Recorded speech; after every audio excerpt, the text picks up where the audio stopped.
Hello friends, नमस्ते। Naresh Ahuja channel पर आप सभी का दिल से स्वागत है। दोस्तों, कौन है जिसे खुला आकाश अच्छा नहीं लगता? हर कोई आज़ादी चाहता है, हर कोई फ्रीडम चाहता है ताकि वो मर्जी से जो उसका दिल चाहे वो कर सके। और ऐसा तो करना भी चाहिए क्योंकि लाइफ है तो एंजॉय भी करना चाहिए। ऐसे क्या मज़ा तो तभी आता है ना। तो उसके लिए क्या चाहिए? हमें खुलापन चाहिए। और वो कब आता है? जब हमारा माइंड खुला होता है, when we are open minded. तो फ्रेंड्स, वैसे भी फिजिकल लेवल पे भी देखें हम तो अगर हमारे को स्पेस नहीं मिलता, हम किसी के साथ साथ बैठे हैं तो हम किसी से हमारी बाजू टकरा जाती है, हम ऐसे होते हैं ऐसे होते हैं। तो मतलब कि जितनी हम नज़दीक होते हैं ना, यानी जहाँ स्पेस कम होता है वहाँ टकराव की संभावना बनी रहती है। तो चाहे अचानक से हो जाए और चाहे घुटन सी महसूस होती रहती है। तो जितना खुला होगा उतना हम रिलैक्स फील करते हैं, हैप्पी फील करते हैं। तो फ्रेंड्स, रिलेशनशिप में भी ऐसे ही होता है जब हम किसी को स्पेस देते हैं, है ना, किसी को। क्योंकि देखो, सबका अपना माइंडसेट है, सबकी अपनी जर्नी है सबसे पहले तो। क्योंकि मैंने देखा है कि घर में भी अगर 3 बच्चे हैं, 4 बच्चे हैं, एक बच्चा, दो, एक तो खैर मतलब वो भी उसकी नेचर में माँ बाप से भी अलग हो सकती है, परिवार से अलग हो सकती है। और एक घर में जैसे कहते हैं ट्विंस हैं, मैंने तो ये भी देखा है, उनकी भी नेचर अलग अलग होती है। तो फ्रेंड्स, जब नेचर अलग अलग है, जर्नी अलग अलग है, तो फिर वो अपनी मन की करना चाहेंगे ना। जब वो मन की करना चाहेंगे तो उनको अपना स्पेस चाहिए। दैट मीन्स मन की करने का मतलब कि उनको अपना स्पेस चाहिए कि वो क्या सोच रहे हैं, उनके क्या सपने हैं, उनको कैसे रंग देना है। तो they want their own time, जिसे कहते हैं space mean they want their own time, कि उनको अपना टाइम चाहिए जिसमें कि वो अपने हिसाब से कोई रोक टोक ना हो, यानी कोई उन्हें कंट्रोल ना करे। राइट। तो अक्सर जब हम इकट्ठे होते हैं तो हम एक दूसरे पर हावी होने की कोशिश करते हैं, एक दूसरे को कंट्रोल करने की कोशिश करते हैं, चाहे हमारा इरादा नहीं होता। बट कंट्रोल कैसे हो जाता है? आपका माइंडसेट डिफरेंट है, मेरा डिफरेंट है, तो हमारी आपस में जो है टैली होती ही नहीं है। आप अपने नज़रिए से देख रहे हैं कि नहीं, मैं तो ऐसे जीता हूँ, ऐसे होता है, वैसे होता है। तो मैंने जो जीवन जिया, मुझे लगता है कि ये क्या है, मैंने तो ऐसे जिया ही नहीं, ऐसे नहीं होता। तो जब 2 माइंडसेट डिफरेंट सोचते हैं, डिफरेंट जीते हैं, उनके डिफरेंट संस्कार होते हैं, तो ये संभावना नहीं होती कि उनके टैली हो। या तो उनमें फ्लेक्सिबिलिटी हो कि हाँ वो एक दूसरे को समझे, उनमें कम्युनिकेशन इतना अच्छा हो कि वो एक दूसरे को कह सके कि देखो ये मेरी नेचर है, ये मेरा स्पेस है, मैं ऐसे चलता हूँ, तो आप प्लीज़ मेरी बाउंड्रीज को क्रॉस मत करना, बिकॉज फिर मुझे बुरा लगेगा। राइट। तो इस तरह से दूसरा भी अगर उसको समझ ले कि इस बंदे की ये नेचर है, इसकी ये बाउंड्रीज है, इसकी ये लिमिट्स है, इससे ज़्यादा ये सोच नहीं सकता, इससे ज़्यादा ये समझ नहीं सकता, तो फिर क्या करना है? तो फिर दूसरे को भी उसका उतना ही ख्याल रखना पड़ेगा। कहते हैं ना कि जब जितनी कैपेसिटी हो उतना ही तो कोई सुन और समझ सकता है।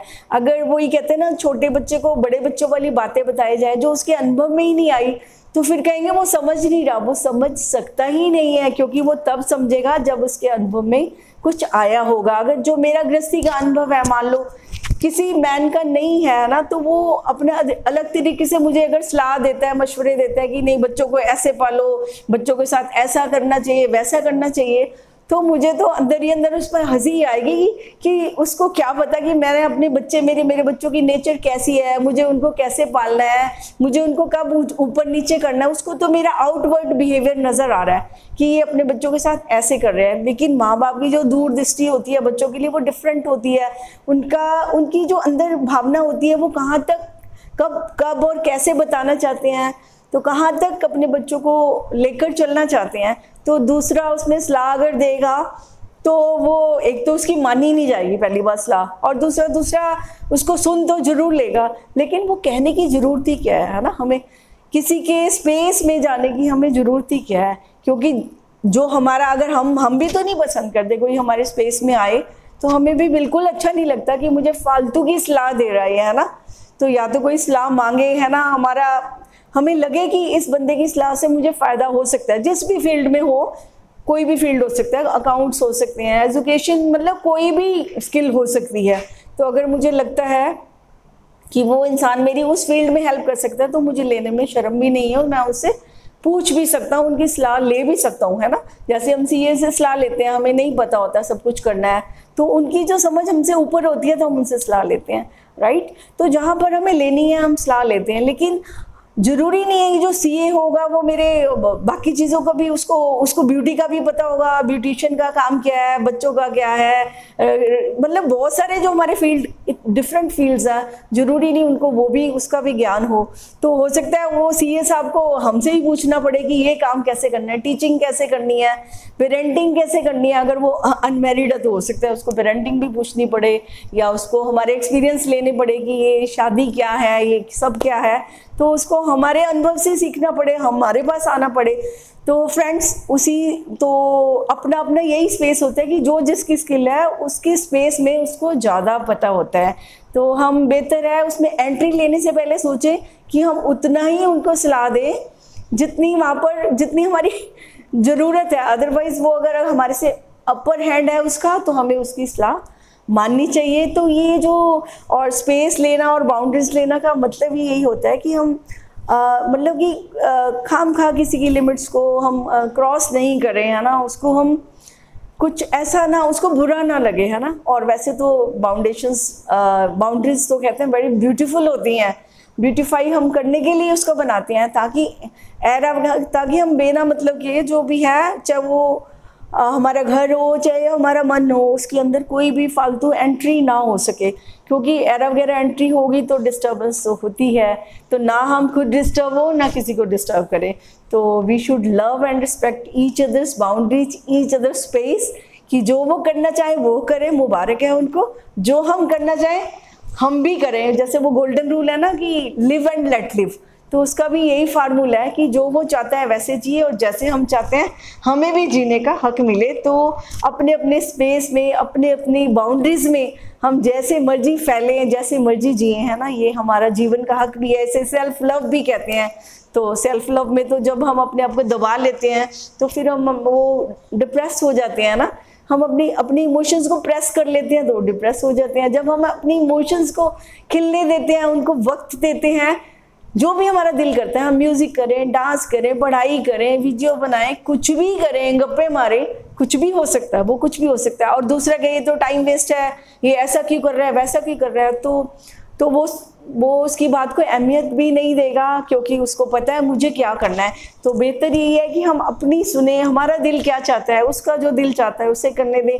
जो हमारा दिल चाहता है वो हम जरूर करें, किसी के दबाव में आकर, किसी के प्रेशर में आकर अपनी जो दिल है उसको बैठने मत दें, है ना।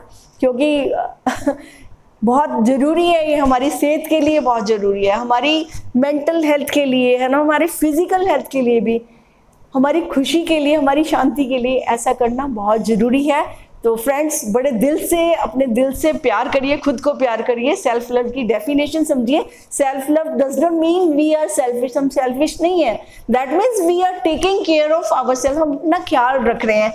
जैसे कि हम दूसरों का ख्याल रखते हैं, तो हम अपना ख्याल क्यों नहीं रखते। तो सबसे पहला ख्याल हमें खुद का रखना है, और दूसरे का भी हम रखेंगे तो बहुत खूबसूरत बात है। और वो तभी संभव होगा जब हम इस काबिल होंगे, है ना। जब हम खुद ही उदास है, निराश है, दुखी है, तो हम किसी को कभी खुश नहीं कर सकते, उसको हम सुख नहीं दे सकते, उसको हम स्वागत नहीं कर सकते। तो पहले तो अपने ज़िंदगी में खुद का स्वागत करें, अपनी ज़िंदगी का स्वागत करें। वो बड़ी अनमोल है, बड़ी प्रेशियस है, तो उसको जीने की पूरी कोशिश करें, और बड़े डिसिप्लिन से और बड़ी खूबसूरती से अपने स्पेस को भी डिफाइन करें, और दूसरे की स्पेस को भी हम ट्रेसपास ना करें, उसको भी हम वायलेट ना करें, उसकी लिमिट्स को, उसके दिल को, अपनी लिमिट्स को, अपने दिल को हम बरकरार रखें। तो ये एक बहुत सुंदर तरीके से हम एक दूसरे के साथ फिर खुश रह सकते हैं। ठीक है, किसी को क्रिटिसाइज करने के बजाय, किसी में गलतियां निकालने के बजाय, बल्कि उसको हम एज इट इज, जो वो करना चाहते हैं उसे करने दें, जो हम करना चाहते हैं हम वो जरूर करें। तो friends, I think this will work and you can try also. Okay, thank you very much, see you again in the next video, bye bye.